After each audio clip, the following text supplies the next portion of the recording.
What's up, friends? Welcome in to Rock Chalk Sports here on ESPN Kansas City and KansasNation.com. With Dan Courtwright, I'm Sean Kellerman. Full show for you today after a busy weekend that was in the world of sports. We got to open up talking about the disappointing outcome from Morgantown on Saturday. Early day game on Saturday, and unfortunately kind of ruined the day of a lot of Jayhawks fans out there. So we'll break that down here in the opening segment. Panic button, path forward, etc. for KU basketball, who fell 86-75, did the Jayhawk Locker Room show here at the Kansas Nation studio. So enjoyed that, but did not enjoy the outcome of the Mountaineers knocking us off. 3 straight years West Virginia has beaten Kansas in basketball, and this one was particularly painful. So we'll get into that here in the opening segment.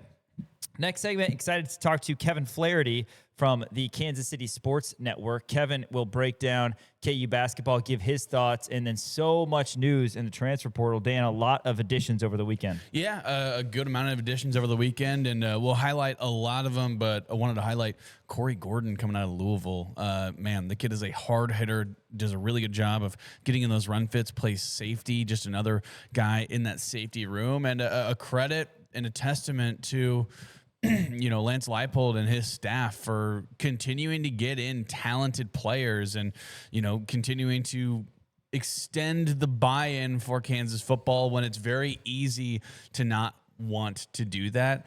Kansas is getting in a lot of really good players. And again, I've said it before, that's been probably the best thing that Lance Leipold has been able to do is get in talent to Kansas and have guys be able to buy in. You talk about retention of players. KU hasn't really been bitten in the butt, kind of like, the Iowa States of the world, the Oklahoma States of the world. And granted, those are coaching changes, so it's a little bit different.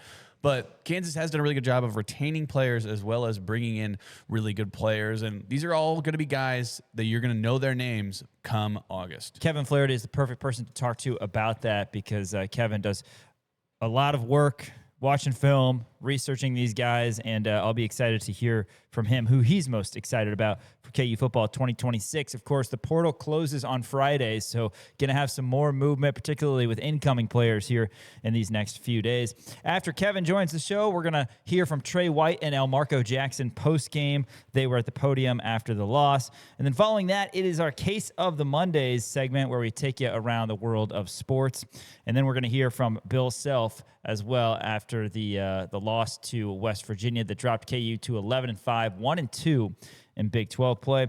We'll close out the show talking more KU football as well. Opening segment here sponsored by Crown Automotive. Want to give a shout out to Miles Schneier and everybody over there at Crown Automotive. The new year brings new deals at Crown Automotive of Lawrence. Get up to $6,000 off remaining 2025 Tiguan and Taos models in stock. Come experience the Crown difference at Crown Volkswagen, Crown Motors, VW.com. Crown Automotive over on South Iowa here in Lawrence. All right, 86-75. KU, like I said, they dropped to that record that we're not used to seeing, 11-5, 1-2.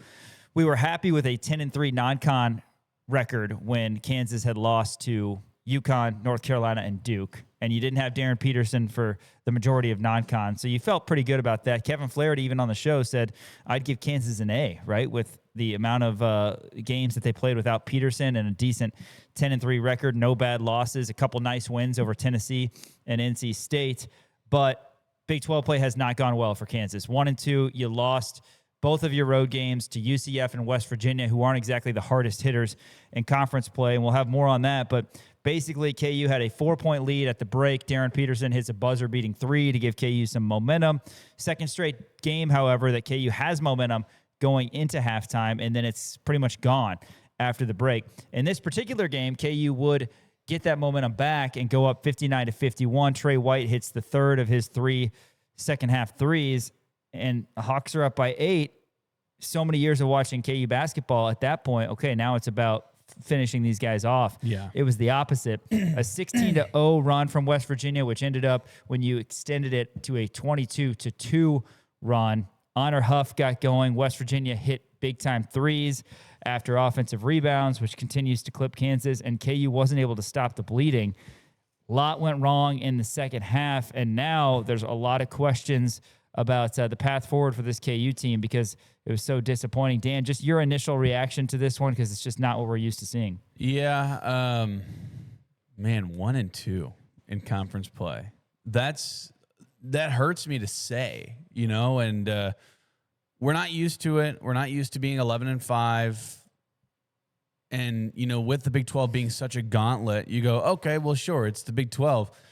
You lost to West Virginia, who has a new head coach, and you lost to UCF, who's consistently been bad in the Big 12. Now, this is probably going to be UCF's best team, obviously under Johnny Dawkins, but it's just Kansas is not good right now. And, on the defensive side of the ball, that's kind of been the identity. That's been the thing that we've been hanging our hat on is, hey, well, we're really good defensively. We're really good at guarding the three.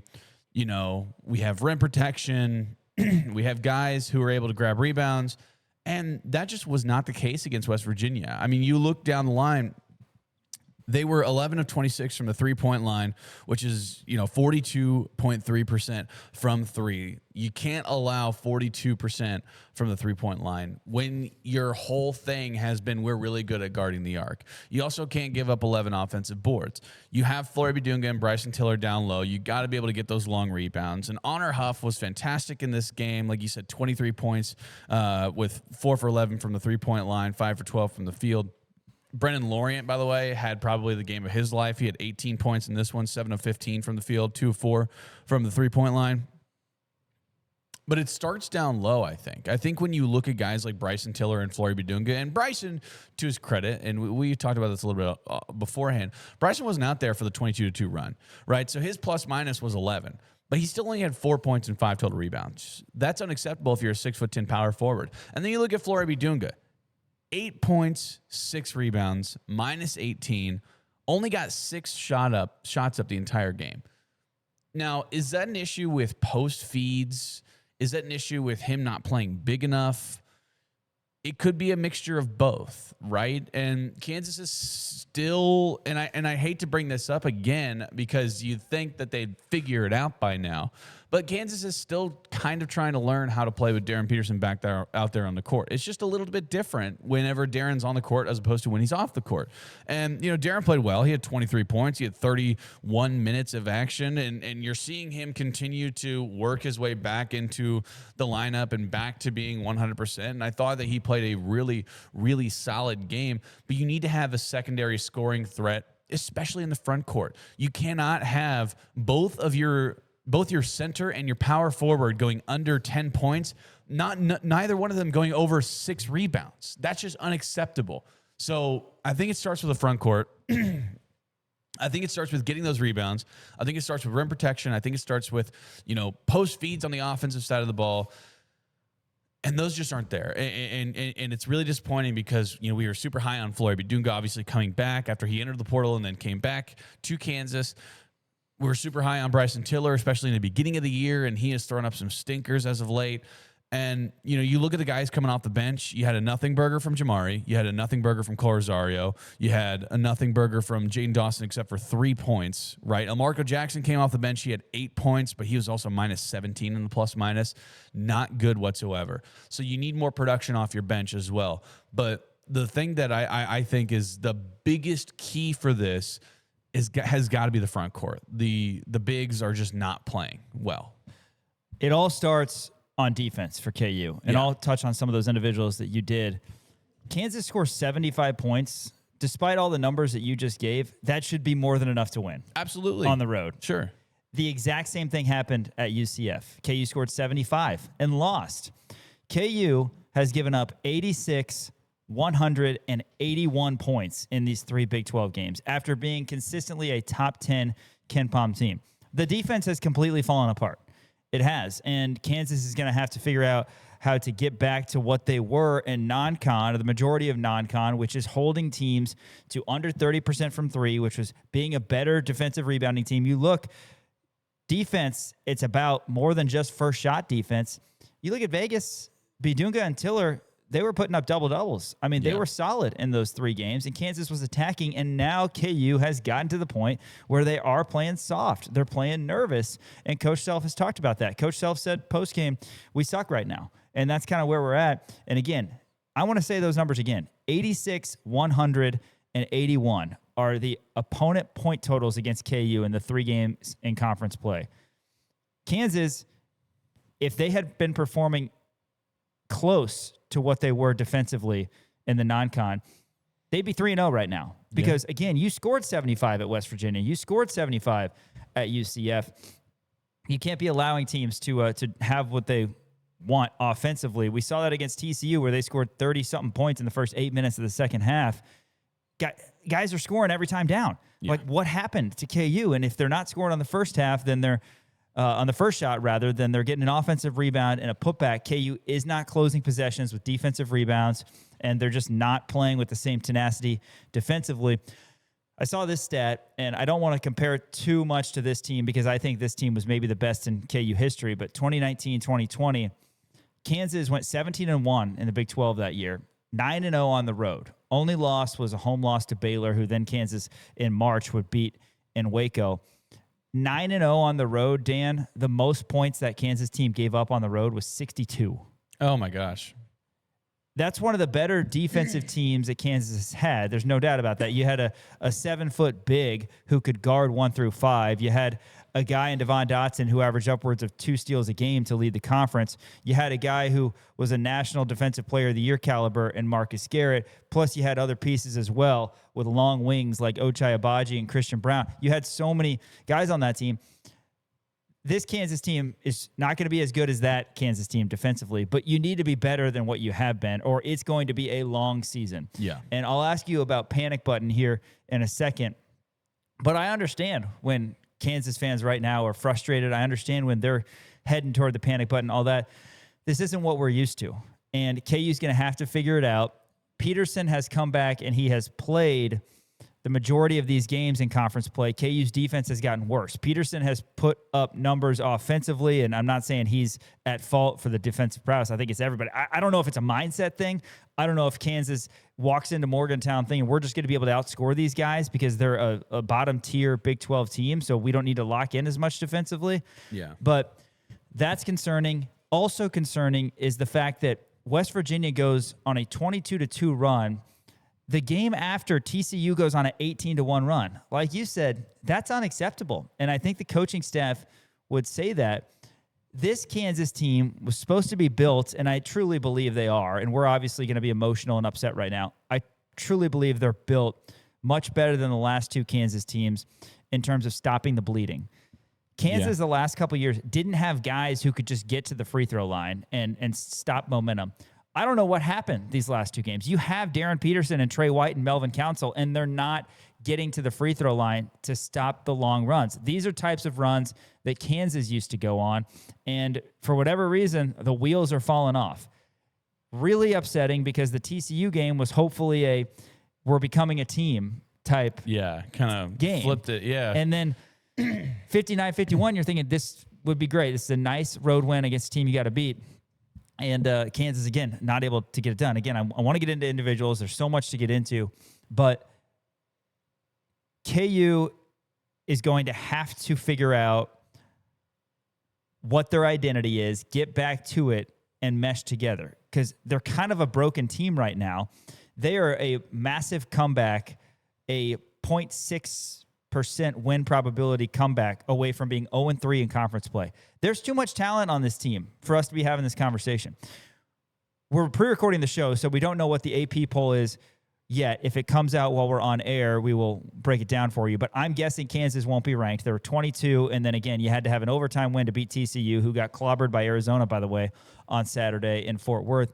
And then you lose at West Virginia, who did not have a good resume, don't have a strong strength of schedule, not going to be a top half team in the conference. I mean, that's just how it is. They have some nice pieces. Lorient in the first half, Huff in the second half, hit some threes. Kansas did not play tough in this one. And now let's talk individuals.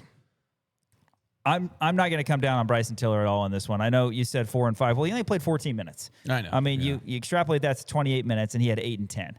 So who knows? And he was plus 11, by far the best of the Jayhawks.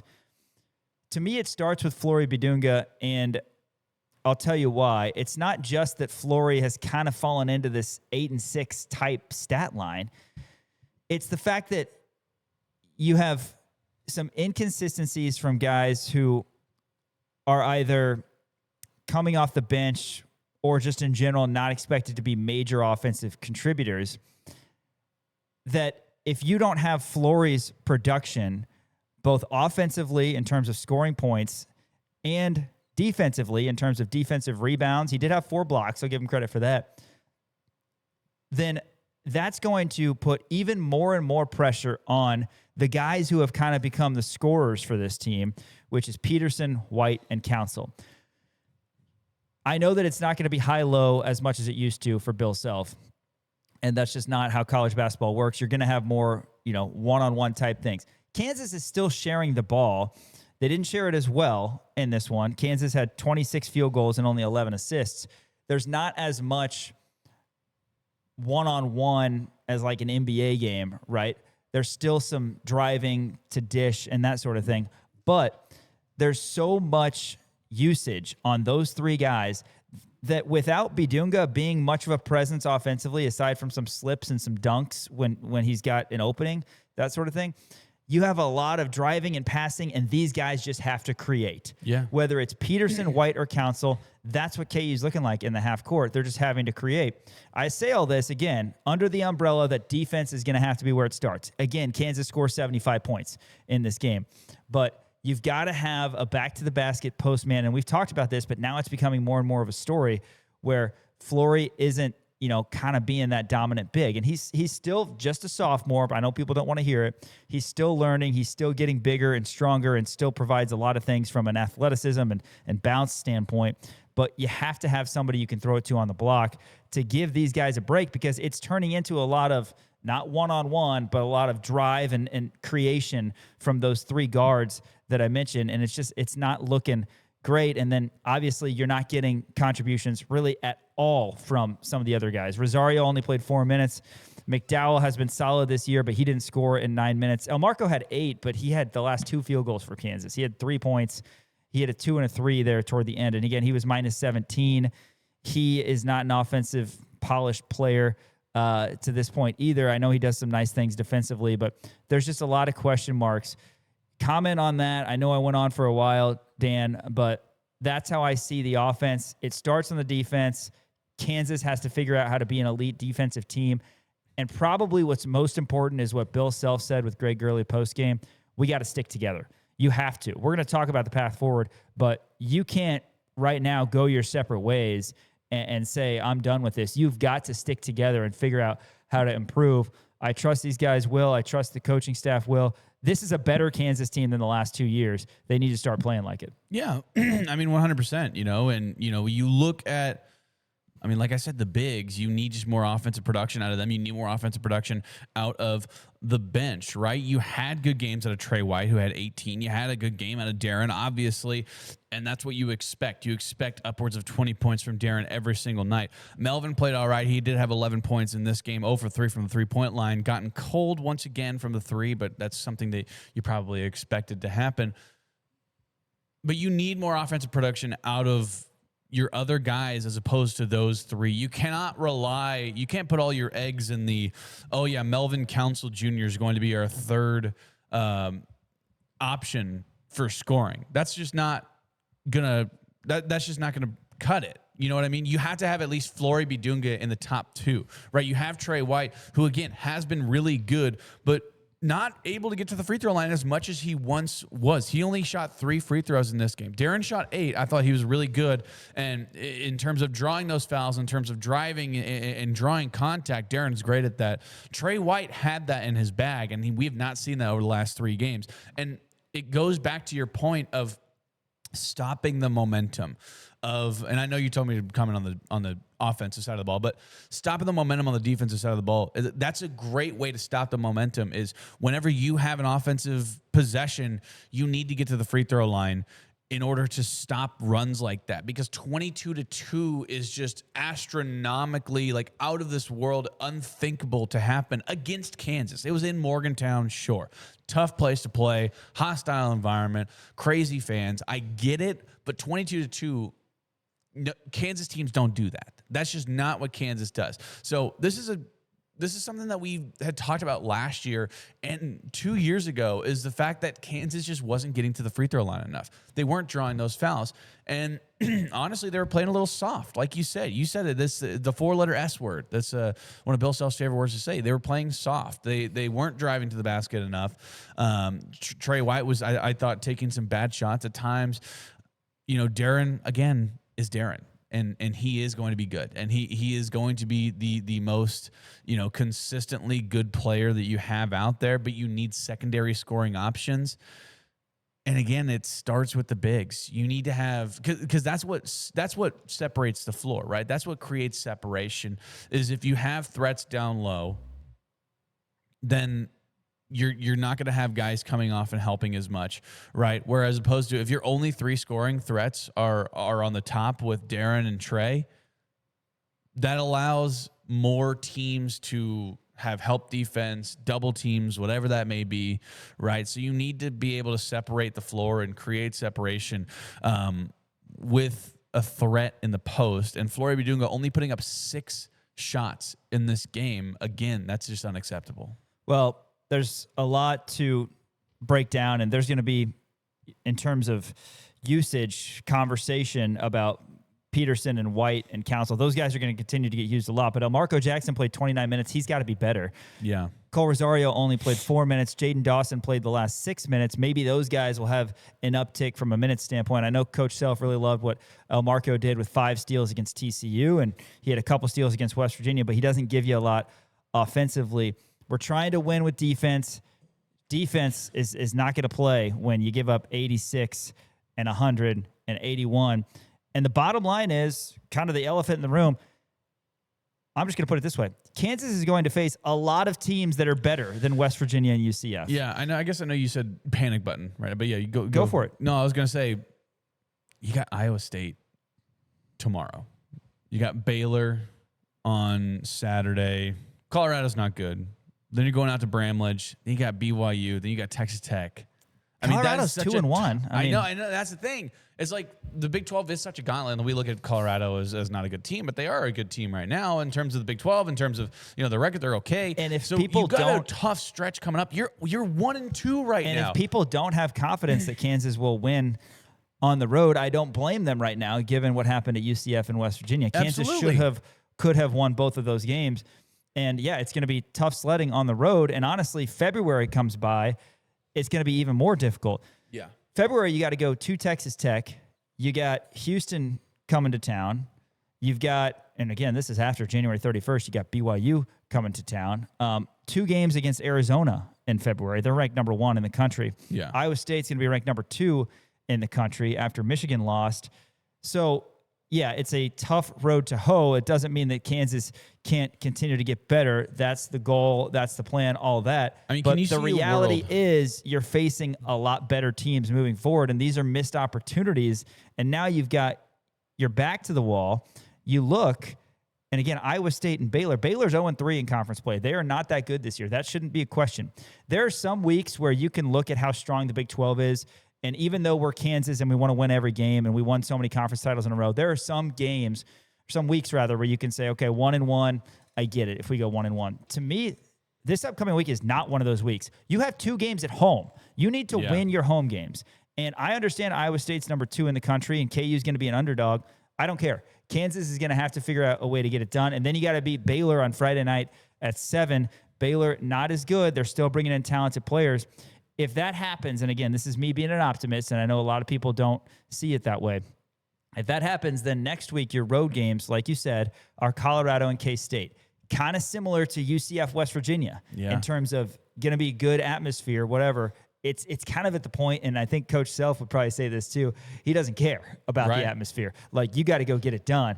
There's a chance if Kansas beats Iowa State tomorrow, it can lead into some positive momentum for KU. But right now, I mean, if fans are hitting the panic button, I get it. We don't want to be an unranked team. We don't want to be an NCAA bubble team worried about the NCAA tournament. These guys are talented. Fans are emotional. I get it. But it's all about the wins and the loss when you talk about it. I about to say, in the next 6 games, and I broke it down a little bit. Yeah, excuse me. You got Iowa State, Baylor, Colorado, K-State, BYU, and Texas Tech. Legitimately, there is a world where I can see if Kansas continues to play like this, if their defense continues to fall apart, if Flaherty continues to play soft down low, there's a legitimate world where Kansas goes 1-5 in those 6 games. Now, I disagree with that. I'm saying there's a legitimate, like, it's not out of the realm of possibility. I'm not saying that's what's going to happen. Kansas is probably going to beat Baylor at home. They're probably going to beat Colorado on the road, even though Colorado does look good. Bramlage is always tough. But you got BYU, Texas Tech, Iowa State. Those are tough games. And you got BYU at home. I get it. Then you got Tech in Lubbock. That's going to be a tough game, obviously. And then you got AJ DeBonsa versus Darren Peterson. That's going to be a lot of fun. But also, I mean, think about the matchup with AJ DeBonsa, right? If the bigs continue to play this soft, if the bigs continue to not be able to get those post touches, to not be able to get those defensive rebounds, that's going to be tough, right? I can see Kansas losing to Iowa State at home. They beat Baylor, probably beat Colorado. I can see them losing to K-State at Bramlage. I can just see it right now. And again, this is me being irrational, right? Can I be irrational for a second? It's not necessarily irrational. It's just pessimistic. It's pessimistic. You're absolutely right. That's what I'm saying. There is a world where I can see this, but like you said, if Kansas comes out and they beat Iowa State at home, the number 2 team in the nation, I mean, that could do so much in terms of momentum, in terms of flipping this season around, because right now it's looking bleak. Kansas is 11-5, 1-2 in conference play. I've never seen that in my life. But if you can beat Iowa State, I think this could be a potential turning point. So, this goes back to, is this a must win or a can't lose? I don't know. I mean, it just, this game tomorrow is going to be so big, and Iowa State is so good. It's just like this could potentially turn it around. I'm not hitting the panic button yet. It sucks. It's weird to see Kansas have a losing record in Big 12 play. I don't like it. Darren has been great. Trey has been great. But you need more off your bench. You need more guys. And we've seen guys be able to step up. That's the frustrating thing. You've seen guys be able to step up. We've seen it. And it's just a little different now. And I don't know what has happened. For whatever reason, the defense was a top 10 defense in the nation. They were top 5 in the nation at one point.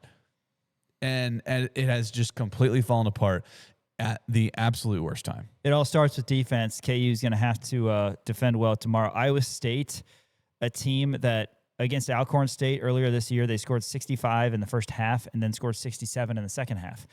Scored 132. They shot 22 of 33s.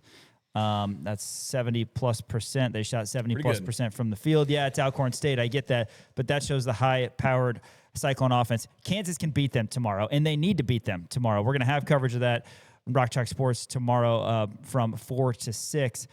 But Milan Momcilovic, one of the best players in the conference. Joshua Jefferson, one of the best players in the conference. Taman Lipsey, one of the best players in the conference. They're going to come to the Fog. Kansas has to get them tomorrow. Got to put the West Virginia game behind us. And hopefully, on the optimistic side, I'll say if Kansas beats Iowa State, then there's certainly a world where Kansas goes 4-0 these next few games. But they got to get it back. They're not playing well right now. Bill Self says that. That doesn't mean they're not going to play well in the future or figure it out. Hopefully, they're playing their best when it matters most in March. But right now, you got to get some wins before you can think about that. KU and number 2 Iowa State tomorrow at Allen Fieldhouse. 8 o'clock tip, 6:30, the Crimson and Blue Show on Sports Radio 810 WHB. After this, we're going to be joined by Kevin Flaherty from the Kansas City Sports Network to talk KU basketball and football. Rock Chalk Sports, ESPN Kansas City and KansasNation.com. Welcome back to Rock Chalk Sports here on KansasNation.com, ESPN Kansas City. Going to be joined by Kevin Flaherty, Kansas City Sports Network, coming on via Zoom. Game Day Men's Health Lawrence sponsors this segment. Mitch Bales and his team over at Game Day, great partners of us here at Kansas Nation. Go get yourself checked out. If you find yourself having low energy for the gym, for work, your home life, whatever it is, they can help you out. First visit is completely complimentary, a 3-step process. They'll give you a blood draw. They'll give you quick results as well. Tell them the guys over at Kansas Nation sent you. Again, shout out to Mitch Bales and his team over at Game Day Men's Health Lawrence. Kevin, thanks for coming on again. Kind of our Monday morning meetup here, and the last 2 Mondays have not been fun. I think we were talking a little bit off air about the non-conference grade that you gave Kansas, which I think we were in agreement was an A. 10-3. Your Yep. only losses were to UConn, UNC, and Duke. And you didn't have Darren Peterson for a lot of that. It's been a mess so far in conference play. It starts with defense. I mean, I talked to Dan about this last segment. The 2020 Kansas team that we bemoan not getting a chance to have a chance in the NCAA tournament. They didn't give up more than 62 points on the road in any conference game. They ended up going 9-0 on the road in Big 12 conference. I'm not saying this team is that team, but you look at the numbers they've given up. 86 West Virginia gets on them, 81 against UCF. TCU, of course, scores 100 in that overtime game at Allen Fieldhouse. What have you seen through these 3 games? Because right now the Hawks just aren't playing good ball. Yeah, I think we also talked about the fact that there would be an adjustment period to this team sort of relearning to play with Darren Peterson, but I'm not sure that's what's going on defensively. And I'm glad you brought that up because the phrase I would use to describe the defense is this team just can't win like this. It's a non-starter, right? Like the DNA of this team has to be that they are just grimy as heck on the defensive end, that they can generate stops. They're never going to be a perfect offensive team. They're just not built that way, even with Darren Peterson. And so this is a team that really needs to clock in and clock out on the defensive end. And they haven't done that so far. And I think a big thing that's really hurt them, guys, is one, they started off switching like they had before, but they were really getting punished for their switches. Whether that was because one guy was taking advantage of an advantageous matchup on defense or on the glass. You wound up having, say, a little guy trying to block out a center in the paint, and that didn't work out. This last game, Kansas went away from switching maybe a little bit more, add more hedges, and things like that. And obviously, when you're switching up what you're doing defensively, you're never going to be perfect at it right away, right? They've been switching 4, switching 5 all year long. When you're trying to do something different, it's going to take a little bit of time. But that doesn't maybe excuse some of the things that we saw. When you look at your guards just sort of being posted up and taken into the paint, and there's not really any resistance being offered there. And Bill Self did offer some adjustments. I did think they started sending guys, extra guys to try and help that guy out. But generally speaking, I think we've seen Kansas's team defense break down in large part because the one-on-one defensive matchups aren't working right now. Yeah, there have been a lot of problems on that end, which is shocking given the fact that Kansas was so good defensive efficiency in the non-conference, and it just hasn't been there. TCU was scoring at will at times, and certainly Yeah. West Virginia and UCF had their stretches as well. So many things we can look at. We can talk to you from a personnel standpoint about the struggles of the bigs or not getting anything aside from those 3 high usage offensive players that Kansas has seen numbers from. But Bill Self said something that stuck with me after the game. He said, we got to stick together. I mean, this is kind of uncharted territory for Kansas. We know the struggles of the last couple of years, but you're 11-5, 1-2 in conference play, and you have an absolute monster of a schedule moving forward. What type of challenges are there for Kansas sticking together, realizing, hey, we can still play with the pride of wearing Kansas on our chest, but something has got to change because this is not the standard. Yeah, it's not the standard, but how many times have we also seen KU teams sort of not play to the standard, even later in conference play, maybe for a game or two. And then there's been 1 or 2 games that have gotten them back on track. And guys, I know we have seen so many sort of classic fieldhouse games, right? Where you felt like a corner was turned and things were going to change. And I think that was the thing that really sort of stung about the West Virginia loss was I think a lot of us, maybe myself included, Yeah. felt like the way the TCU game ended was okay. They started playing with their hair on fire. They understand the urgency with which they need to operate now. And that wasn't the case, but it sets up another sort of classic potential fieldhouse game against Iowa State, where if you manage to go out and win that thing, I don't think anybody's going to say, oh, they aren't together. They're going to say, oh, maybe they figured things out. And maybe that game was what Trey White said it was, the West Virginia game, where we were feeling ourselves a little bit too much. We needed to get slapped in the face for things to get registered that, hey, we have to play with a different level of strain or urgency, however it may be. This is Kansas's chance against Iowa State to show, okay, we aren't actually that far off. And it's not necessarily, hey, Kansas needs to go out and win on Tuesday, because Iowa State's a really good team that could beat you if you play your A-minus game. Iowa State is that good. Maybe if both teams play their A game, Iowa State could win. They're that good of a team. But I do think that you want to see certain things within that matchup. You want to see the defense come back and sort of the effort there. You want to start seeing this team have more of an impact on the defensive glass, and getting teams to go sort of one shot and out, I think is a big part of that. And then you do want to see the connectedness, and you want to see that on offense. Guys, how many times has Bill Self over the years talked about the ball needs to see the third side, right? You need to move it to one side, you need to get it back to the other side. And then that's when you start to see defenses break down, when they have to move and they have to do certain things.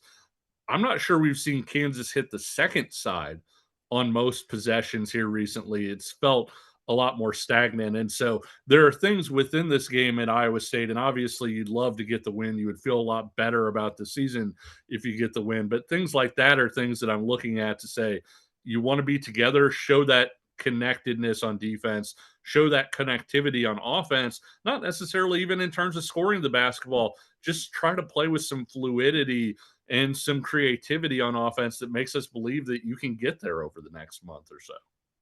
Kevin Flaherty, KCSN, joins the show via Zoom. And Kevin, I wanted to talk to you about Darren Peterson, because over these last 3 games, we're finally seeing Darren, play, and he's not 100% yet. We're seeing him still continue to, deal with these cramps, but we're actually seeing him on the court, which has been different from what we saw in the non-conference. And I'm not saying that he's the common denominator and that this team is worse with him out there, because that's obviously just not true. I think both you and I think that, when you add a potential first number 1 overall pick in the NBA draft, the team's going to get worse. That's just not the case. But do you think that there's still a learning curve in terms of figuring out how to play with Darren out there, and that could potentially be one of the underlying issues with his team and not in conference play?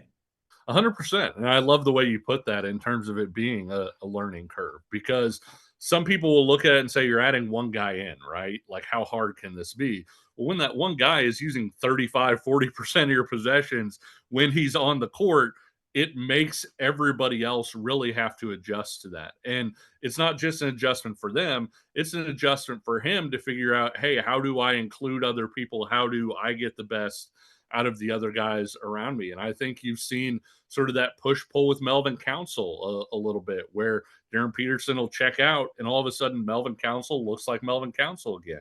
Well, that's not Darren Peterson's fault. That's not Melvin Council's fault. They just haven't logged a ton of minutes together. And I think that there is going to be a learning process, a learning curve, as you put it, where maybe right now they are worse with Darren Peterson on the court.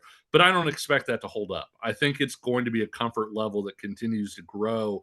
And eventually, yeah, like you said, you have the potential number 1 pick in the draft on the court. You're going to be better for that. But right now, I do think that there's some guys who are maybe not just, reading and reacting and playing basketball. They're kind of waiting and seeing and analyzing too much. And Kansas needs to kind of push through that and come out on the other side for this team to really start hitting its stride, especially offensively. Yeah, absolutely. And, we got to talk about some other individuals as well, because kind of going back to Kansas offensively, and I want to say this again under the umbrella that you scored 75 in your 2 road Big 12 games. Bill Self's been here a long time. That's enough to win. And I'm sure he's saying the same thing.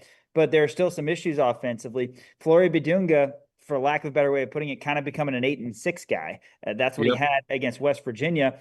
And going back to, getting the ball to the second, third side, you're not seeing as much one-on-one like James Harden type basketball, I would say, in the half court. But you're seeing a lot of driving to kick, not a lot of post feeds, and a lot of creation required from Peterson, Council, and White.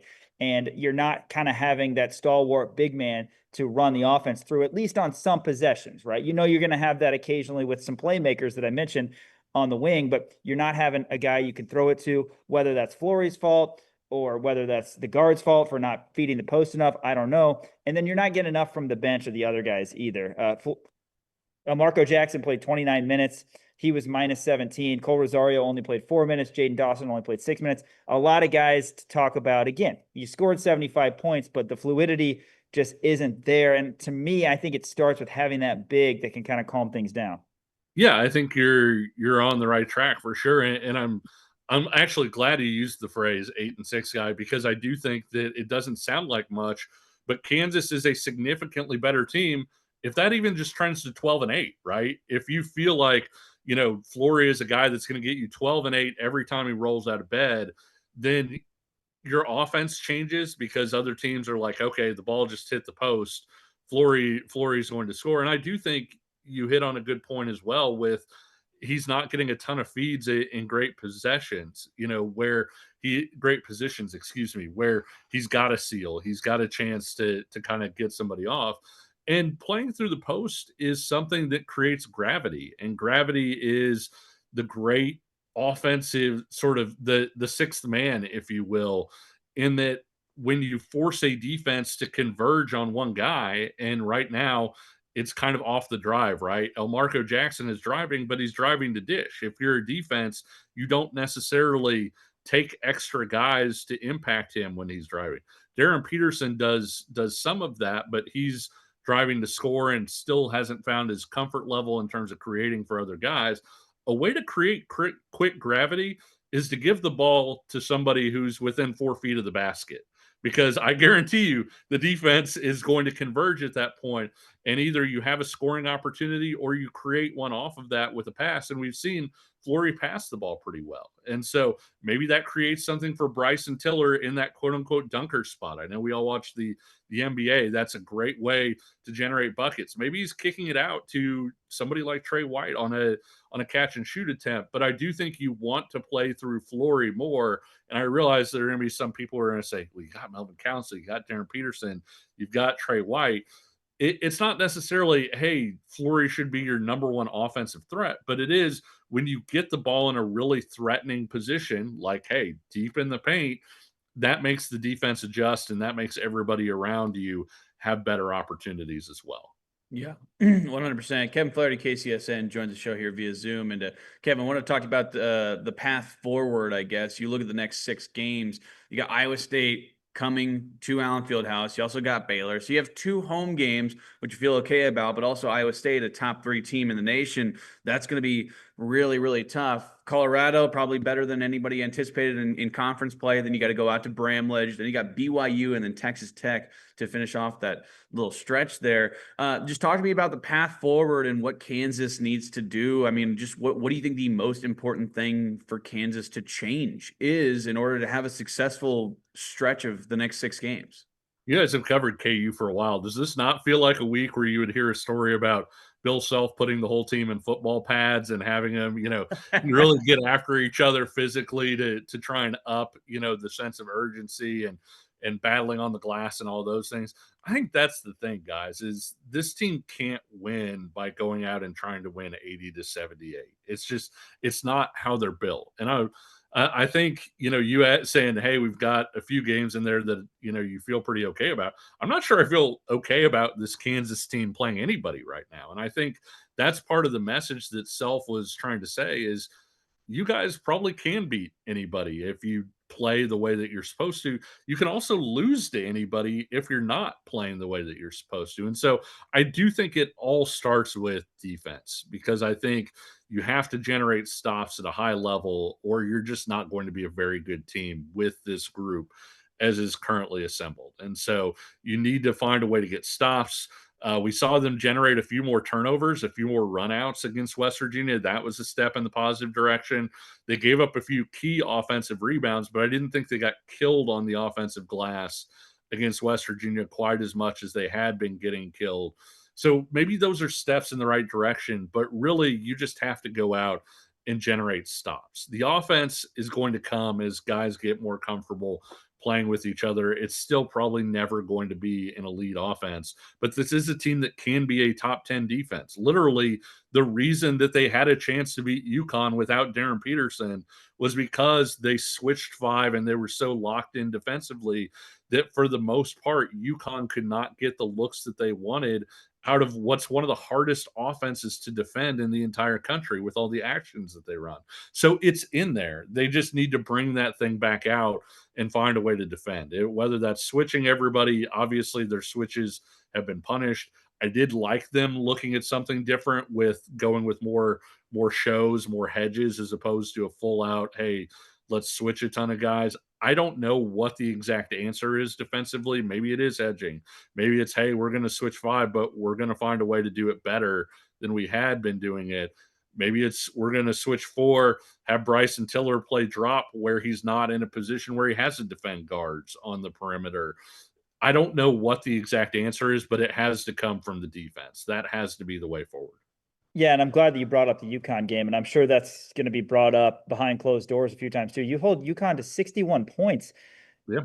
UCF scores 81, TCU scores 100, West Virginia scores 86. Those teams, well, I don't want to be disrespectful, are way worse than UConn. Kansas is going to have to figure out how to get back to the defense, like you said, that they had, because again, that was a good defensive day for Kansas, and those three teams that Kansas faced that I just mentioned, bad defensive days, but that's a lot in a row. KU isn't playing well right now, but that doesn't mean they can't turn it around. It would be a huge shot in the arm if they can knock off Iowa State tomorrow. And I know it'll be an atmosphere unlike any other, because we haven't seen it too often where the atmosphere is coming from a little bit of a place of desperation, right? We understand it's only January 13th, but there's a little bit of extra juice. It's like, all right, we got to get this one. You probably remember in 2013, Kevin, Kansas had lost 3 straight games, and it was unfathomable. And K-State, who was decent, was coming to Allen Fieldhouse. KU had just lost in Norman. It was the only time Coach Self's lost 3 in a row, or at the time was at Kansas. And it was like, man, we're desperate. We got to get this win.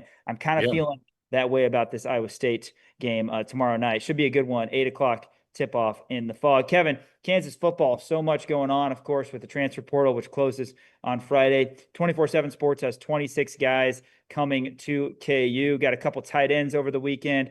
We now have 2 wide receivers in the class. We got linemen hit the safety position as well. Highlight a few of the guys and who you're most excited for.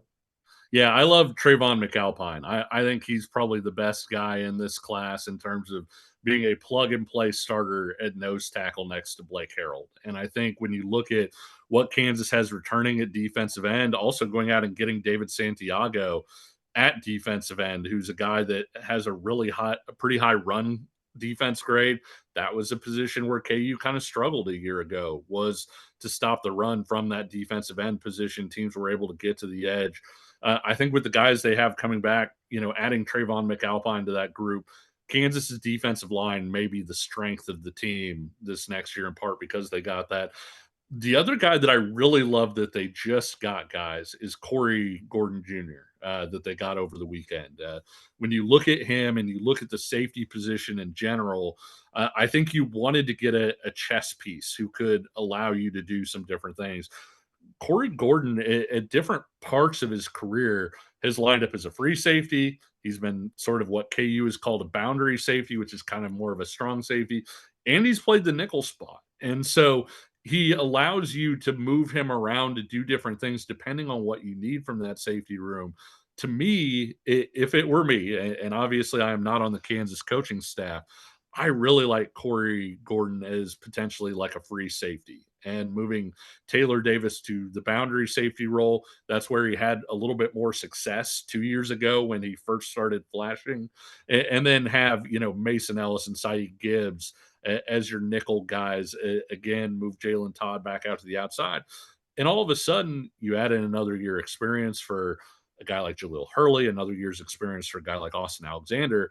I think the secondary is really starting to come along. And a big part of the reason why is, again, because you add a guy like Corey Gordon, where you can move him around or have him wherever you need to put him within that safety group. They struggled at safety a year ago, just sort of overall. I think Corey Gordon gives them a chance to maybe be pretty solid at that safety position this year. So that's a tremendous get.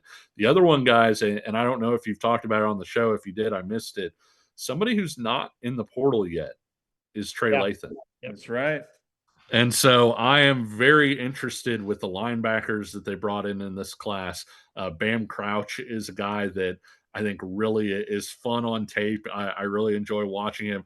Landon Watson has a lot of tools that can play sort of that spot that we saw Bengali Kamara play. He was actually a high school defensive end who moved back to linebacker.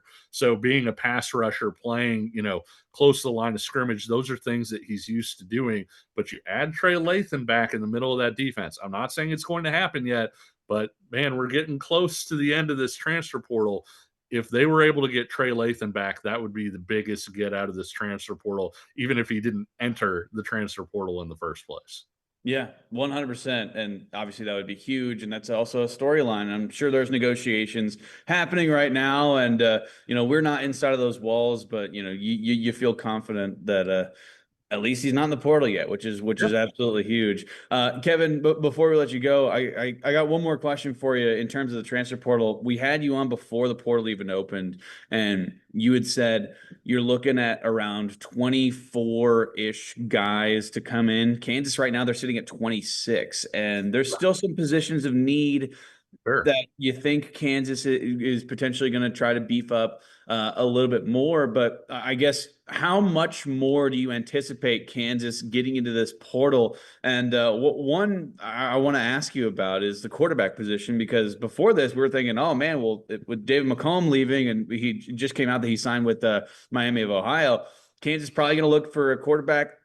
By all indications, they've not even talked to any quarterbacks in the portal. So do you think they're good there? They're happy with the quarterbacks that they have on the in that room? And then also, where else do you see Kansas potentially going? Or do you think they're just going to be pretty much done? Maybe add one or two more guys? I think they're going to add a couple more guys or so. It may get up to 30, but I would be I think it's probably going to be a little bit more like 28, 29. I think you still would like to see another running back in that group to get the numbers where they were a year ago. I think that defensive tackle, maybe you get another guy there. It's interesting because I think they had another guy or two enter the portal to start in, which would have put you at about 26 according to my projections and stuff. So yeah, I mean, I think they're right around where they want to be. You're going to see maybe a couple more guys. To your quarterback question, no, I think they're going to roll with what they have. And I think they felt like they had the starter in their room before the David McComb transfer. I think they still feel like that. But remember, too, they basically have four scholarship quarterbacks. They have three, but when you look at Mikey Polly, that's a guy who went to Nebraska on a scholarship right out of high school. KU had offered him a scholarship out of high school, and then he winds up coming in as a preferred walk-on. You can move him back to quarterback. He, worked with the tight ends a little bit last year, and so you would then theoretically have four scholarship quarterbacks that you could roll with. And so I think they'll probably feel pretty comfortable going with those four guys. And one other thing I'll say about quarterback really quickly is just that when I watched Zeke Marshall in high school, the very first thought I had was, this guy is Andy Kotelnicki's guy. Like, this is a guy that fits that offense incredibly well, what they want to do. And I think I may have even tweeted and written stuff to that effect. And I know that Kotelnicki also liked David McComb, but I really do think that, with Kotelnicki coming back, and we haven't heard exactly what his involvement is going to be, but at the same time, I have a hard time believing that he doesn't look at that room, see Zeke Marshall, and think, okay, like that's a guy that I can work with and can have some success with. Yeah, absolutely. Well, a couple quick hitters for you really quick before we get out of here. And then, of course, next week we'll recap all of it. Connor Strode, you like him? Interior offensive line or a potential tackle. And then Nick McMillan, your confidence in him being a wide receiver one on the outside. Yeah, I like Nick McMillan as a wide receiver one. I think a big part of the reason I like him is, guys, he just gets open. And that's the thing. When you're a quarterback and you're in 3rd and 8, you having a contested catch guy helps, and that's what Cox is and is pretty good.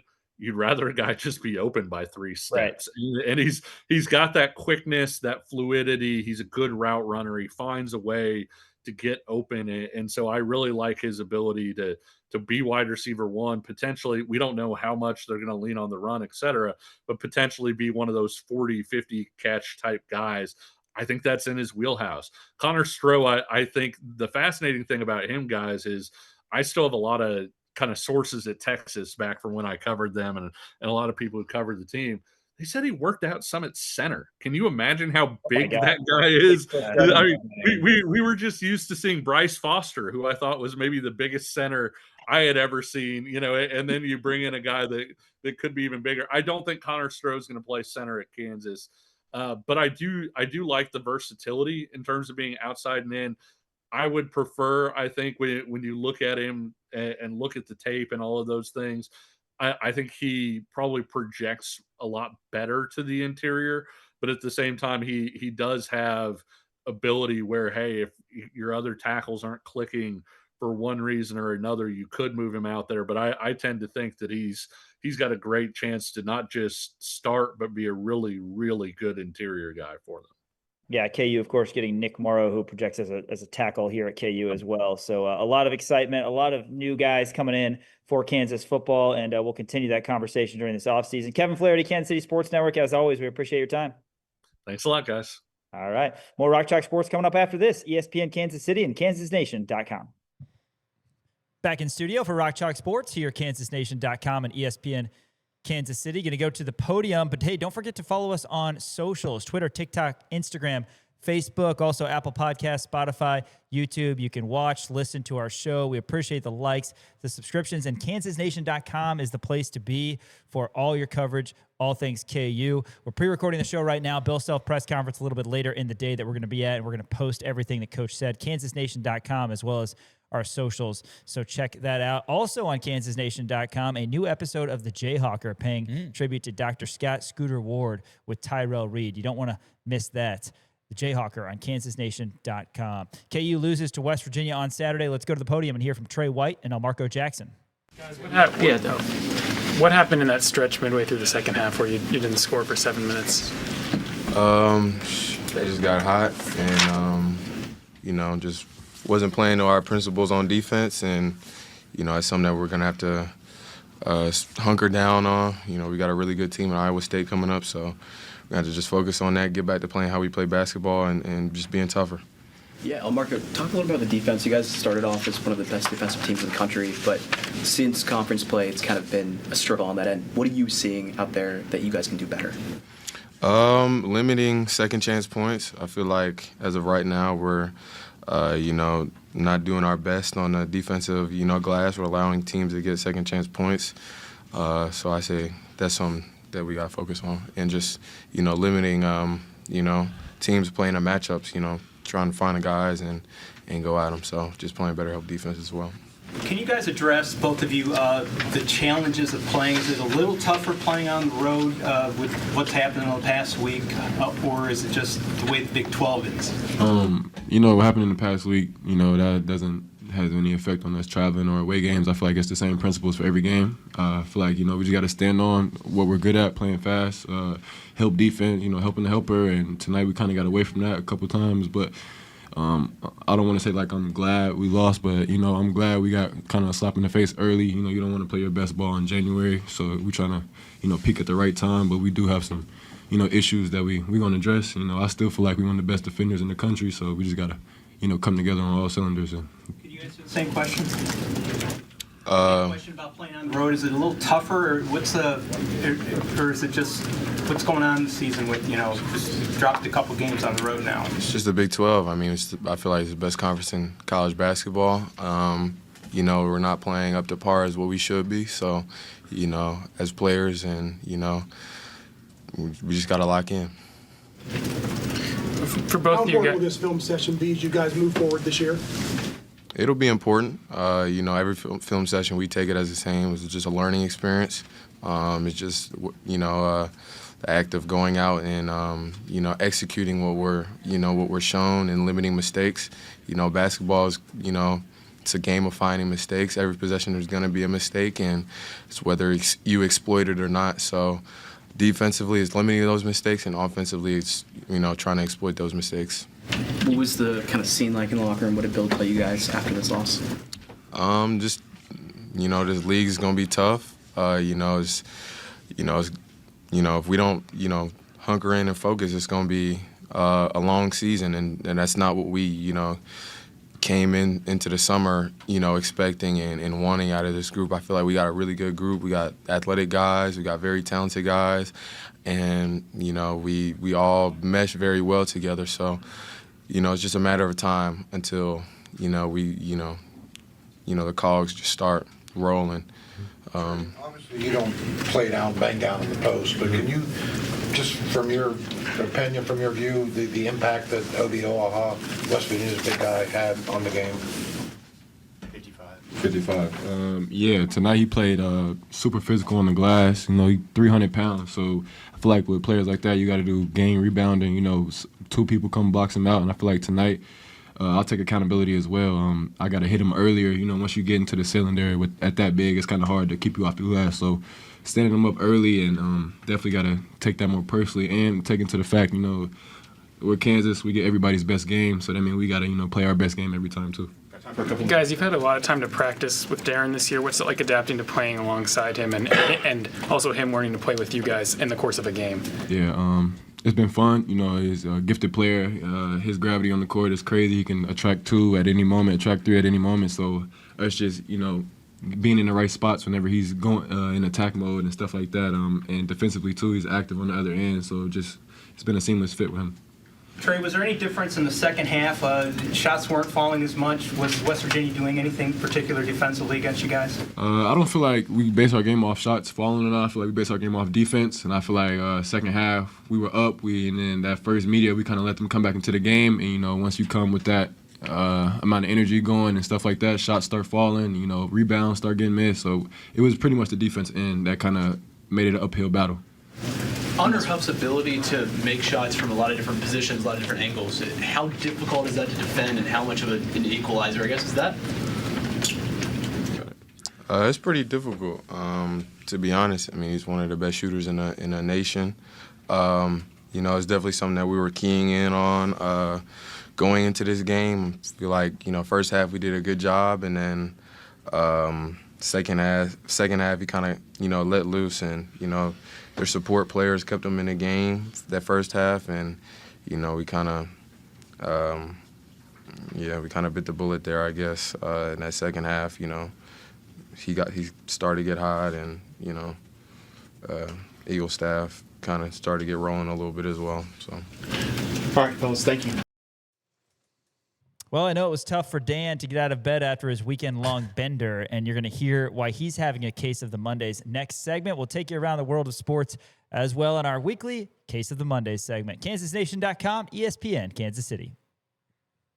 Well, it's time for our Case of the Mondays segment, and it's going to work out great, Daniel, that this segment is brought to us by Crown Automotive. That's right. Over on South Iowa and Lawrence. Tell us about Miles Schneer and his fantastic team. Yeah, go check him out on South Iowa. A great team of salespeople, a great team of customer service people as well. A whole bunch of new Toyotas and Volkswagens there at Crown Automotive, plus a lot of used cars as well. They'll do everything in their power to get you in the car that fits your lifestyle. And Sean, you and I really we should hop in Elijah's truck. We should, because our vehicles wouldn't actually get us over there. By the way, between the three of us in this studio right now, we have like about a half of a working car. Yeah, it is. That's it about, is pretty bad. And it's Elijah's like 1999 Chevy S10. Yeah, with a door it's held together with, it has twine on it, right? It's held together with twine. Plus, it still smells like Buffalo Wild Wings. Shout out to Buffalo Wild Wings, by the way. David Lawrence and I did our Jayhawk Locker Room show here on Saturday, and they provided some food for a couple of our members here at Kansas Nation. Also in my neck of the woods, Buffalo Wild Wings. But check out Crown Automotive, crownautomotive.com. Sean, you and I are both having a Case of the Mondays because we are having horrible car troubles. Yes. So we need You start off, you've been having car troubles for as long as I've known you. For as long as I've known my wife's Jeep, which I right now somehow, in the interest of daycare drop-off and everything, I've ended up being the primary driver of this Jeep, which I've been very vocal about hating. Of course. But it's like it was just one of those things you could tell. Like I could tell in the days leading up to it was going to happen, and then didn't start one day last week, and I was like, "Yep, that makes sense." That's so tough. My mother-in-law was it turning over at least? No. Oh no. My mother-in-law is actually on a cruise right now, so does not need her vehicle. So we went out to Eudora on Friday to scoop up that car. So I'm driving this like little Kia sedan, which is just a terrible car. Trust me, I know. And that's how I'm getting to work right now. And you know, I'm going to see what I can do about this Jeep, but ideally, you know, drive it off a drive it off a cliff, push it off a cliff somewhere. But anyway, so yeah, I'm driving my mother-in-law's vehicle, and you are also having issues. Yes, I have a Kia sedan, as you said, a horrible, terrible vehicle. It's so this morning I've been having a lot of issues with it in the past, and for at least the last about year, it's been okay. But you were actually in the car with me when we drove up to Kansas City, and I made a left turn, and something sounded funny. Oh no! It was I'm glad we made it back. Yeah. Kind of like a rattle that sounded expensive. You know, you always hear those where you're like, oh, I'm going to turn up the music so I don't have to listen to it. Totally. And, Well, but my car's not starting either. Yeah, I know. I want to say to our bosses, if you're watching, Gabe Boucher, Chad Boger, we're going to need the meeting on Wednesday to not be in Kansas City. Yeah, we're going to need that to be Zoom. We don't have working vehicles. No. I kid, of course. We would find a way. But yeah, it's been a little bit of a grind. This always happens in the winter, right? Colder weather. And it's horrible. Anyway. Well, this morning, so as you know, I mean, it's a double case of the Mondays for me because last night, my older dog, my firstborn, Charlie, he was sick all last night, throwing up. And so we stayed up really late with him and, you know, trying to give him some medicine and, you know, making him feel good. So that was horrible because we slept on the couch until like 1 a.m. last night. Then I woke up this morning. I got in my car. My car started. I started to pull out. All of a sudden, my other dog, Mac, managed just to get out of the fence and run up to my car. Oh, my. In my front yard. So I was like, okay, well, this is crazy. So I put the car in park, turned it off, grabbed my dog, brought him back inside, went back out to my car. Car wouldn't start. God. It wouldn't even like turn. But here's the crazy thing. Because they're like, oh, it's the battery. No, the battery's working fine. You turn on the battery, the accessory thing, it turned on. Huh. But then you tried to turn the car on, it wouldn't even turn over. Like it was just silent. Right. So I don't know what's happening there. Dead. Yeah, it's like, I mean, it's done for. What years? As you, it's 2017. As you know, my back my tail light is held on with box tape. Yes. So that's not good. So I have a lot of tape on my car. There are people listening who, you know, feel sorry for us. And there are most people out there who say we've all got problems. Yeah, right? no, and that's fair. That's where we're at right now. But this is what this is about. This is why I am having a Case case of the Mondays. This is why Sean Mondays. is also having a case of the Mondays. Yes. Our cars are horrible. And neither of them are starting. Case of the Mondays for A.J. Brown. The Philadelphia Eagles lose to the San Francisco football 49ers yesterday. Brown gets into allegedly a shouting match with his head coach, Nick Sirianni. Not heartbroken, by the way, to see the Eagles, the defending Super Bowl champs, go out. And then A.J. Brown skips media. He has made his way, in my opinion, Dan, to maybe the #1 wide receiver diva in the NFL. I mean, Tyreek Hill is still there, but you're not hearing as much from Tyreek Hill. But wide receiver divas, I mean, he is getting to the... DK Metcalf's bad. He punched a fan. I guess. But A.J. Brown's getting to, like, I don't want to say Antonio Brown, but I mean, every time he's in the news complaining about his team or complaining about somebody, and then he skips media. Yeah, not good. Would you say George Pickens is in there too? Yeah. Wide receivers, man, they're just naturally divas. Which that's how I want my wide receivers to be, by the way. Yeah, I want them to be well. We don't. No. We're not going to get into this right now. We're not going to get into this. Anyway, we have a lot of NFL news to get to. Not good. But Matt LaFleur disavow is also having a case of the Mondays. The Ben Johnson blow-by handshake. When Ben Johnson was announced as the Chicago Football Bears head coach, he said, of course, he was at the time the offensive coordinator for the Lions, said, got used to beating Matt LaFleur twice a year. This year, Bears and Packers split 2, but then he ends up beating him twice a year again as they were down 21-3 at the half were the Bears. They come back and beat the Packers, one of many classics in an NFL weekend. I mean, just a great weekend. But the blow-by handshake was hilarious. That's the third time they played in like 32 days. Yeah. Isn't that insane? Yeah, that's crazy. The third time they played in virtually a month. Lions fans are also having a case of the Mondays because now they got to watch Ben Johnson, who they've been vocal about hating, move on to the divisional round. That is tough. The blow-by was fun. Was there like a fight going on? Is that why he did that? He had to like Is run that true? over, and I didn't see what was happening. Like I thought I had heard whoever the play-by-play guy say something like, "Oh, and there's something going on over here," and I thought that's why Ben Johnson ran away. But it was not a good looked like a look. blow-by, yeah. Not a good look. Also, Matt LaFleur, by the way, just came out. I think the Packers are trying to extend him. Really? Yeah. Opposite of what you'd think. Yeah, I know. Kind of crazy. This wild card weekend has just been so electric, hasn't it? This has been one of the better.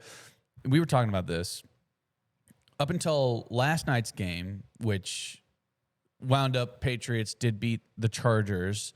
It was still a really close game at halftime, but like you look at the Eagles 49ers, that was an incredible game, came down to the wire. Bears Packers, I mean, you saw the Bears score 24 points in the fourth quarter, right? I mean, you just saw so many amazing playoff games, and it's so interesting because I enjoyed every second of it. And that's the first time I've done that in really a while, because I'm not worried about the Chiefs. And I get actually just watch fun football and not have any stake in it whatsoever. I guess. And I just go, oh, that's man, positive. That's a great game. And I don't care. I'm rooting for a great game. Jags Bills. They had the 10-yard tush push, which, by the way, I did say that I was going to be rooting for the Jags in this postseason. That was short-lived. That sucked. Yeah. T-Law. Case the Mondays for you. Case the Mondays for me. Took him no time to throw that interception. How many playoff games did Justin Fields win this year? Same amount as Trevor Lawrence, actually. How many games did Justin Fields win this year? Doesn't matter. How many yards did Justin Fields have this year? Does it matter? Yes, it does. It doesn't. He's the worst quarterback. What has Trevor Lawrence accomplished? Also, did you see the question to Liam Cohen in the the which lady. wasn't a question? Yeah, that was so nice. She said, "Keep your head up." Yeah, that was so nice. No, I think you need that sometimes. Totally. The reporter didn't even ask a question. Just wanted to congratulate Liam Cohen on a fantastic season. Said we've got another season. Hold your head up high. That was great. All right, what else here on our Case of the Mondays? Case of the Mondays for Oregon. They got Dylan Raiola. I'm just kidding. That's not why they're having a Case of the Mondays. They did get Dylan Raiola, but they got killed by Indiana. Sean and I, by the way, Friday after the show, we had a couple of beverages. We met up and just to kind of for a quick hour, so you had to get to Walmart. It was a work meeting. Yeah. It was a work meeting, I'll say. And Sean confided to me in confidence. He said, "I just think Oregon's going to kill Indiana." I said I just have a feeling Oregon's going to win. And then they got down like 28-3 immediately. Yeah, right away. Know. Indiana, I know nothing about. I know nothing about anything. The losingest university in the history of college football is all of a sudden an absolute wagon. It's unbelievable. It's actually unbelievable to Indiana, me. They have some legit pros on that team. And Miami for the national championship. The Adidas National Championship. Shout out. This is going to be the first time in 50. Case of the Mondays for Nike. This is going to be the first time in 15 years where a Nike school is not going to win the national championship. Couldn't fit the Isn't bill. That crazy? Yeah. I think it was Auburn. They were Under Armour back when Cam Newton won it. Yeah. I think that was the last non-Nike school to win a national championship. So shout out. Also, a lot of great storylines surrounding the national championship as well. You got Miami obviously playing at home, but then you got Fernando Mendoza, who's from Miami, who lived like less than a mile away from Miami's campus. He said he would go there all the time and play at the Rec, play basketball, play beach volleyball over there at Miami. His family's from there. They didn't even want him as a preferred walk-on. Miami did. He was coming out of high school. He's like, all right, fine. So you went to Cal. Fellow ACC school? Trent went to, fellow ACC school. Just went across Indiana, the street. Then he winds up winning the Heisman. Imagine a kid from your hometown who winds up winning the Heisman. You're like, yeah, we don't want you as a walk-on. We don't want you on our squad at all. Shout out to Fernando Mendoza. Welcome to Miami. Maybe the easiest guy to root for. Also, shout out to Alberto Mendoza. We never talk about him. True. Fernando's brother. We never that's talk about true. him. We should. Backup quarterback. Case of the Mondays for the NCAA as the legal team for Ole Miss quarterback Trinidad Chambliss, one of the great names in college football, expecting to file suit. This is an article on CBSSports.com. In Mississippi State Court for a preliminary injunction to secure eligibility for 2026, according to ESPN. Attorney Tom Mars is working with Mississippi trial lawyer William Liston to assist the move for Chambliss, who seeks relief for his 2022 season at Division II Ferris State. The NCAA, as you remember last week, denied Chambliss an extra year of eligibility, which in all likelihood ends his college career. An epic one. He had a great performance in the semifinal loss, but Chambliss, who had a deal in place at Ole Miss to return in 2026 under Pete Golding, is hoping to have that opportunity. Of course, NCAA is going to have to either change their mind or get sued. Well, and they we'll changed see what their happens. mind with Diego Pavia. Yeah, I mean, this is exactly what happened with Diego Pavia. Diego Pavia appealed for an extra year. The NCAA declined it, and then Diego Pavia sued them, and the NCAA said, fine, we'll give you an extra year. So this is exactly what's happening. Now, Trinidad Chambliss, is he easier to root for than Diego Pavia? Absolutely, he is. Diego Pavia, to me, has done irreparable damage to his reputation, but it still works. And again, I'm not for making college football more litigious, but there's kind of two sides of the coin, if you will, right? You get lawyers involved whenever you want kids to stick with their contracts that they signed. Take a look at Damon Williams. Take a look at, the kid who transferred from Georgia to Missouri. I get that. Trinidad Chambliss, does he deserve an extra year of college football? I don't know if he deserves an extra year of college football, but this is just the way that it's working now. And these are the next steps you have to take to ensure that, hey, all right. Well, and look, Trinidad Chambliss, if he wants to be a pro quarterback, he will be, right? I think that he could potentially get drafted. I think that he has the stats to back it up. He's looked really good this year. But does he want an extra year to put more stuff on film at the D1 level? Probably. So I get it. And whenever you're talking about that much money being thrown around in the NCAA saying, nope, you can't work, which that's the key word, the NCAA is going to eventually have to use the words employee at some point, which they still are not using. So interesting stuff. Hopefully it works out. I'm excited. That'll be Trinidad Chambliss in college football.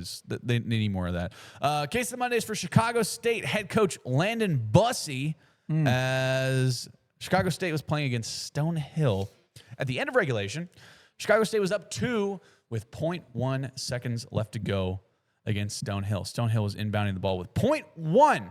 Now, if you know anything about science or statistic, I guess it would be probably statistics, just time in general. There was a study done a while ago, and I remember this, where it's impossible to go under 0.4 seconds getting a ball and releasing a ball. Right. 0.4 is also just the rule. Yeah. Yeah, and that's the rule. Because of they made the rule because of that study. Yeah. So there's 0.1. All you can do is a tip in, right? So the game is virtually over. Stonehill is inbounding the ball. And Chicago State goes, wait, no. Let's call timeout. Only problem, Chicago State didn't have any timeouts left. You know what that means? That means technical foul. Stonehill goes to the line. You could have just thrown it off someone's leg. I know. I mean, what are you doing? Right. They tie it up. Stonehill goes to the technical free throw foul line, ties it up, and they wind up winning in overtime. That's why are you calling a timeout there? I mean, Chris you just Webber, throw it off a leg. Somewhere Chris Webber is smiling. Yeah. That's he hasn't been smiling for a while. No, absolutely not. Since the early 90s. Which is, by the way, that's insane that he just a side note, Chris Webber is like an analyst now on somewhere. It's actually insane to me that he wasn't a part of the Fab Five documentary just because of that. It's like there was other good stuff in there, man. Right. Come on, be a part of it. You were the biggest part of it, I would say. So that stinks for him. But yeah, shout out to Chicago State head coach Landon Bussey. That's a fireable offense, in my opinion. Case of Mondays for Penn State, or not Penn State, Penn High School assistant wrestling coach. So apparently over this weekend, Marcus Freeman, he has a son named Vinny who is wrestling. And then after a match, Vinny, Marcus Freeman, Notre Dame's head coach, was getting screamed at by an assistant wrestling coach. And it was so bad, apparently, and there was videos of this somewhere that I have not seen anywhere. Apparently, it was so bad that Marcus Freeman and his wife had to intervene. Marcus Freeman's not having a good month or so. No, absolutely not. So they had to step in and be like, hey, man, knock it off. Now, there were reports saying got physical, and Marcus Freeman got into a fight with this guy. The video evidence, I guess, on the mat proves otherwise, that they did not get physical. They just separated the two, and they had to get separated. But then apparently they went into the hallway where there was no videos, and Marcus Freeman's wife got into a screaming match with the assistant coach still going on. The cops had to get involved and separate them. God. That's insane. And this is after Notre Dame gets left out of the college football playoff, denies themselves basically a chance to play in the Pop-Tarts Bowl. Yeah. And just an overall bad look for the program. And now personal... Not good, but he's probably going to be the new head coach of the Giants, right? I don't know. Giants are going to... Maybe. Somebody's going to hire Maybe. him. We'll see. We got one more or so before we get to Bill Self? Yeah, so we got one more. We got a video for this. Case of Mondays for pacifists. This is just great. This is kids fighting. So apparently the Hershey Bears minor league hockey team, they had at halftime. Great name. Hershey Bears, I know. During, I guess it's not halftime because they play 3 periods. But in between one, they had kids go out there. This is like 10 and under hockey. They had them go out there and play a game. And play the video, Elijah.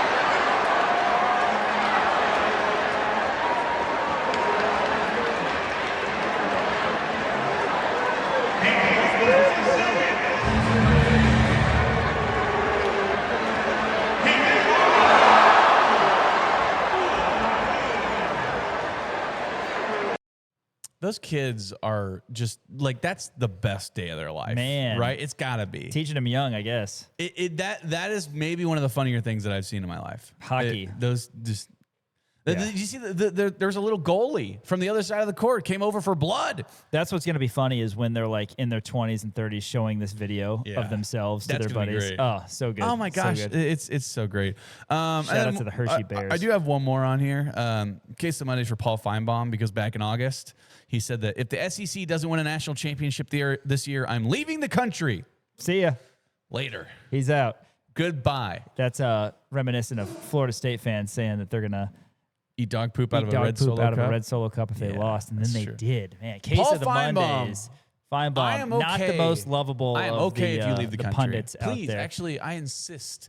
After this, we're going to hear from Bill Self. Post-game, KU lost to West Virginia on Saturday. That's coming up next. Rock Chalk Sports, ESPN Kansas City, KansasNation.com.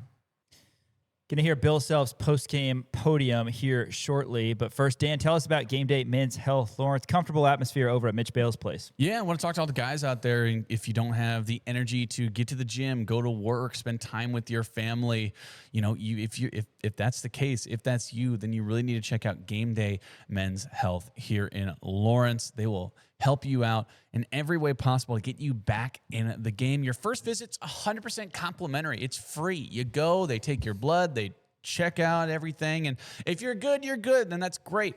But if you're not, if there's something going wrong, something going on, they're going to do everything that they can to help you out and get you back in the game. 50% of all men over the age of 40 deal with low testosterone, and 60% of guys deal with some form of erectile dysfunction in their lifetime. It's weird. It's taboo. Nobody likes to talk about it, right? But you go to Game Day Men's Health, and they do everything that they can to make you feel comfortable. It's a man cave-like setting. Mitch Bales and Sam Abrams, everybody over there does such a tremendous job at taking the taboo out of talking about it. So go get yourselves checked out at Game Day Men's Health here in Lawrence. Bill Self, post-game KU's loss on Saturday. All right, fire away, please.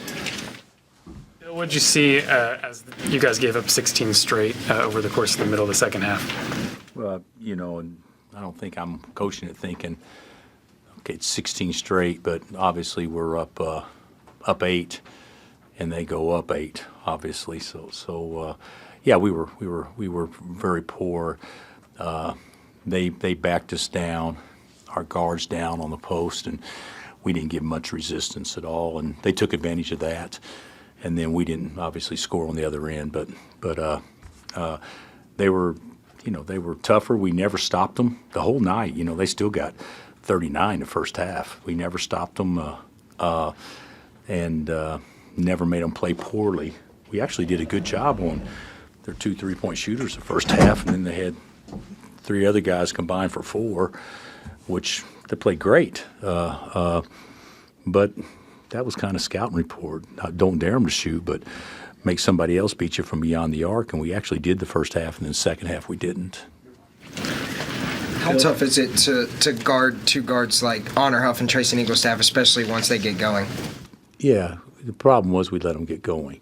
Although Huff, he made a couple that were pretty hard shots. I mean, he's a good little player, and I thought he was great. And Eaglestaff, he got the one wide open early in the second half, and then he followed it up with another one right after that, and then drove it and did some other good things. But those 2 played well. But I really thought, 55-0 were the key to the game for them. I thought they both played great. Bill, the schedule gets harder as the season goes along, obviously, but are you concerned at all with where the team's at? We suck right now. But it's right now. Everybody goes through ebbs and flows in a season. I mean, the last 3 games we haven't played well. We got to flip it, because the thing about it is when the three teams that we played thus far, the common denominator with that is they've all played really well. So that tells me that we're not doing something to make them play poorly.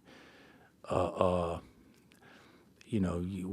can talk about a 16-0 run, which obviously occurred or whatever the deal is. But the bottom line, there was a time we had 58 or 59 points with 15 minutes left in the game against a team that only averages giving up 67 or 68. So it wasn't our offense.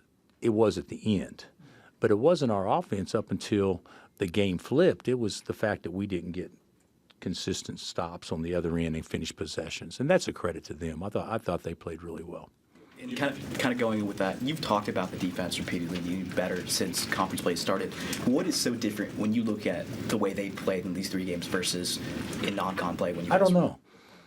Today we didn't switch near as much. We actually did some things a little bit different, but still our attention to detail and let's just call it. I have to watch tape, and no matter what a coach says now, usually you can go back and say, well, that's because the coaching staff and the coach hasn't done a good enough job training them in what you want them to do different. So I mean, get it. So it sounds like maybe if anything's said now that I'm placing blame on players. I'm not.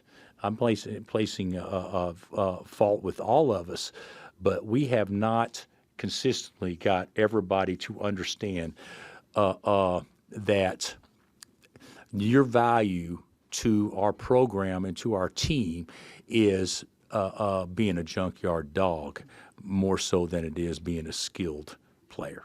We haven't got through to that, and we've got to do that, and that's the coach's responsibility is to get the players to do that. But our best teams here weren't great all the time, but we never let anybody else play well.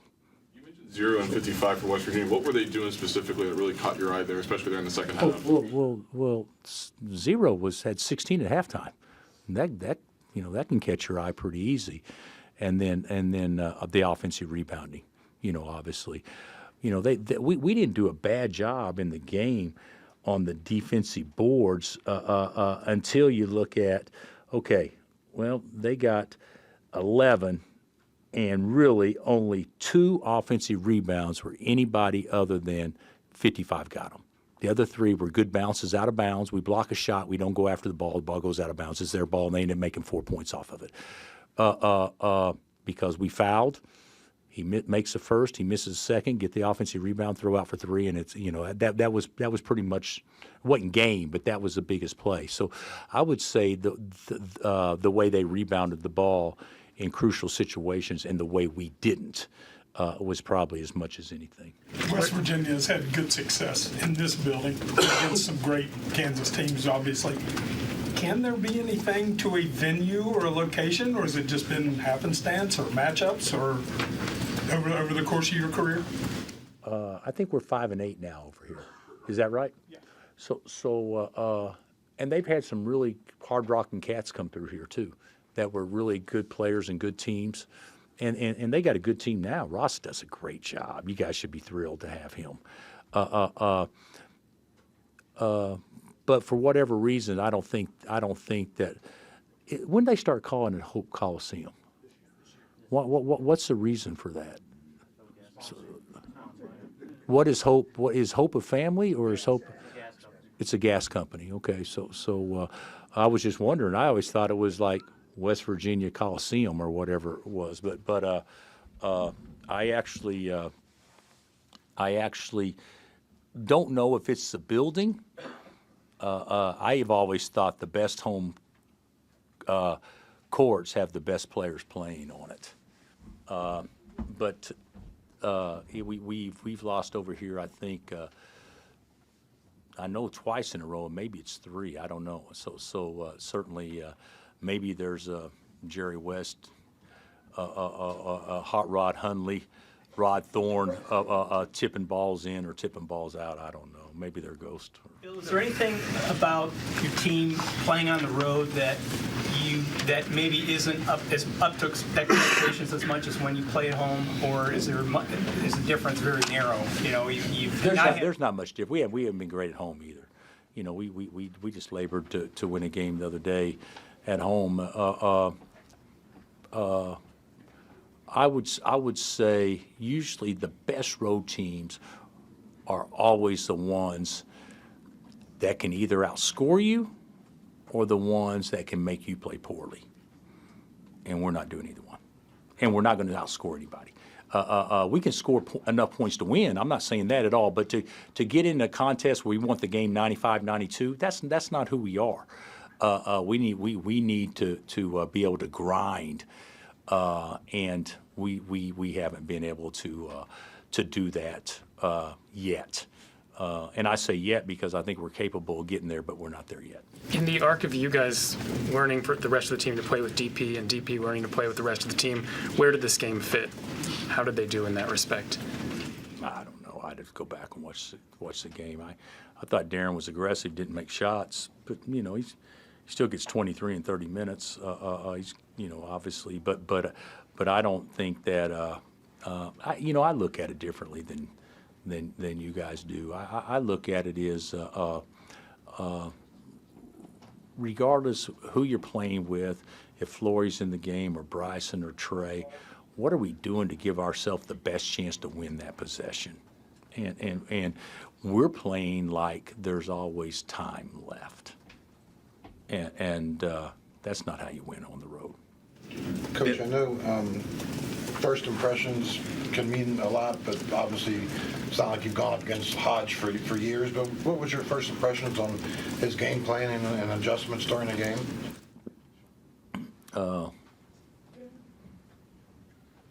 He got them 3 layups out of timeouts. So, and to be honest with you, we've walked over every one of them. And their offensive execution was a hell of a lot better than our defensive execution. So, that to me, a sign of a coach. You teach them how to play. Everybody does. But if you can steal them some points every now and then, that really doesn't come from having to grind every possession. That's a positive, and I thought they did a good job with that tonight, and we didn't do a good job of executing defensively on how to guard those 3 actions like we should have. Bill, obviously these teams are very different than the previous 2 years, but it seems like when you guys get to conference play, it's been kind of a struggle compared to non-conference play. Have you seen anything these last few years of like why that is? First of all, our league is a bitch. That's one thing. Secondly, the way that I see this isn't that we can't have a terrific team, isn't that we can't get it flipped. The one thing that we have to know is, and it's much like last year's team and the year before too, not so much the year before that, we were a 1 seed, is the margin for error isn't like it used to be. I mean, we're not bringing pros in off the bench. Let's just call it like it is. That's not an excuse because the guys out there are good enough, but the margin for error, if Markeith and Marcus want to take a couple of possessions off and give up a couple of threes, you know what? You got to play a lot harder than that. But our Jimmies were better than your Joes. Is that a NIL thing, do you think, or is that just... That's just college basketball. Yeah, that's college basketball. Everybody's going to go through it. Some teams that haven't gone through it are having some good fortune in why they haven't gone through it. But make no mistake what I'm saying, not an excuse. But we got good enough guys, but the margin for error isn't one that we can let teams believe that they can beat you. And we give other teams that confidence, and the next thing you know, hey, playing at home, when they get cooking, that's if we're not mentally tough enough and physically tough enough and know how to grind, then all of a sudden you look up and now you're playing from behind, and playing from behind, a lot of good things have to go right, and when you don't shoot the ball exceptionally well, sometimes it puts a little bit too much pressure on you to make plays when that's not really who we are. All right, Coach, thank you. That was Bill Self Saturday post-game press conference. We're going to have Bill Self from his press conference today on tomorrow's Rock Chalk Sports, 4 to 6 here at KansasNation.com and ESPN Kansas City. After this, though, we're going to give a Monday Night Football game pick or two. I don't know if it's technically Monday Night Football or not, but it is a Monday night, and there is Monday football. There's. So ESPN's, are they marketing it as Monday Night Football? I don't know. I bet they Texans Steelers for the final spot in the divisional round of the NFL playoffs. We'll break that down. Plus KU football transfer portal talk, let you know who all came in over the weekend. That's next. ESPN Kansas City and KansasNation.com. Sean Kellerman, Dan Courtwright back with you today. Monday edition of Rock Chalk Sports. Stanley James Smokehouse. They've got great barbecue, but they also have great brunch. I don't know if you've had a chance to dabble, Dan, but biscuits and gravy over there are great. I haven't had their brunch yet, believe it or not. I've only had their Big Daddy burrito, their Big Daddy sandwich. I've had their barbecue a lot. It's the best barbecue, by the way, you can get outside of Kansas City. That to me, there's no doubt in my mind that they are the best barbecue here in Lawrence. They're the best barbecue within 50 miles from here. I mean, it's up there, man, and it's a hidden gem. It's in a gas station. Shout out to Jordan and everybody over at Stanley James Smokehouse. Really fantastic barbecue. Check them out over on East 23rd Street. Kansas football has added a few in the transfer portal, and according to 24/7 Sports, KU has 26 players now officially coming on. KU, the 42nd best overall transfer portal class, according to 24/7 Sports. Again, can't read too much into that. No one has any idea, really. I mean, appreciate the fine people over there at 24/7 Sports and everybody else who works there. But, yeah, we don't know for sure. KU right now, though, 10th in terms of the Big 12, 16 teams in the transfer portal. But 26, a pretty high number. You look, Oklahoma State's got 44 guys coming in. Colorado's got 30 guys coming in. Iowa State's got 39. Of course, the ranking is based on perceived quality rather than quantity. Bottom line is we won't know until they get on campus. That's right. How they mesh with the team, how they mesh with the coaches and all that. But tell us about the newest to be Jayhawks in 2026. Yeah, I'll start where we left off. Last guy we talked about was Jabril Alameen, the linebacker out of Marshall. So I'll start off with Jalen Butler coming over from Old Dominion. I really like him a lot. Tight end, excuse me. He's junior, was a junior last year. He played in 2023, had 9 receptions for 44 yards, then had to sit out in 2024, and then 2025, 9 receptions for 59 yards and a touchdown. But he's a big body, 6'4", 245 pounds, could really be an impact guy in the rush blocking as well. So really looking forward to seeing what Jalen Butler can do. And again, you're losing a lot of tight ends, so you really need to beef up that tight end room. And then sticking with the tight ends as well, also got Carter Moses coming out of University of Albany. Only went they went 1-11 this year. Not a great season for Albany, but Carter Moses, excellent tight end. He had 26 receptions, 320 yards, 2 touchdowns, averaged 12.3 yards per reception. Against New Hampshire, he had 9 receptions for 119 yards. Really, really impressive stuff there by Carter Moses. Also, like I said, he had 2 touchdowns on the year. Kind of a guy who reminds you a little bit of like a Travis Kelce in terms of the way that he's able to get open. I like his route running. He's 6'5", 241 pounds, long, lengthy, can get up and high point a ball. So really impressive stuff. And again, just another addition to that tight end room that Kansas really needed to improve. Yeah, and not just tight ends. Kansas added another wide receiver as well. Again, so many newcomers. We're going to have a better idea, of course. We're going to know what the roster looks like after the portal closes on Friday. But Nazay Cox comes over from Middle Tennessee. We had Kevin Flaherty on the show a little bit earlier, and Kevin mentioned how he is one of those 50-50 ball type guys who maybe isn't blessed with the skill set that somebody like Nick McMillan is in terms of speed and able to get open, but one of those guys that can win those 50-50 balls, and Kansas needed another wide receiver. Yeah, good size, good frame. He's 6'3", 200 pounds, and he's the kind of guy who can get up there and high point a ball. He's got 40 receptions, 473 yards on the season, 5 touchdowns for Middle Tennessee State.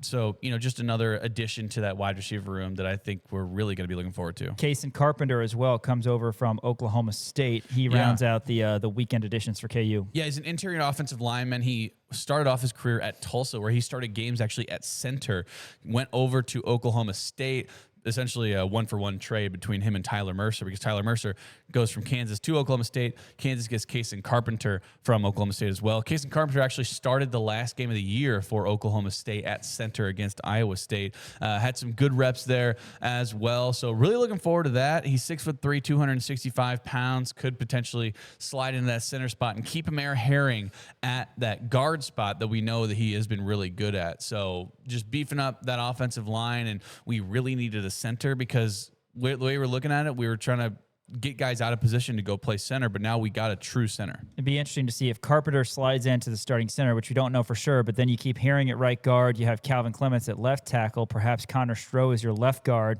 and then Nick Morrow, who came over from Cal, could be right tackle. Just kind of speculation at this point, but that's Kansas football update. Of course, transfer portal will continue one more. on. I just wanted real quick, because we talked about it with Flaherty.